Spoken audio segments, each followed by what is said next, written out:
வாழ்க்கை என்பது ஒரு வரையறைக்குள் அடங்காத ஒரு மகா சமுத்திரம். ஒவ்வொரு மனிதனும் அவனது அனுபவங்களுக்கு ஏற்ப இதற்கு ஒரு அர்த்தம் தருகிறான். எளிமையாகச் சொன்னால் வாழ்க்கை என்பது பின்வரும் 3 விஷயங்களின் தொகுப்பு. 1. அனுபவங்களின் தொகுப்பு. வாழ்க்கை என்பது ஒரு இலக்கை அடைவது மட்டுமல்ல, அந்த பயணத்தில் நாம் சந்திக்கும் மனிதர்கள், கற்கும் பாடங்கள் மற்றும் கடந்து வரும் வழிகள் ஆகியவற்றின் தொகுப்பு.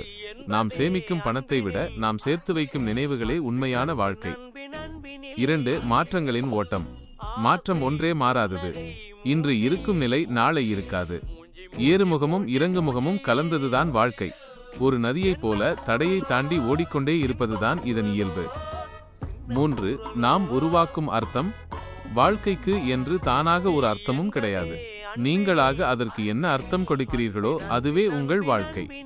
ஒருவருக்கு அது அன்பு, இன்னொருவருக்கு அது கடமை, மற்றொருவருக்கு அது சாதனை.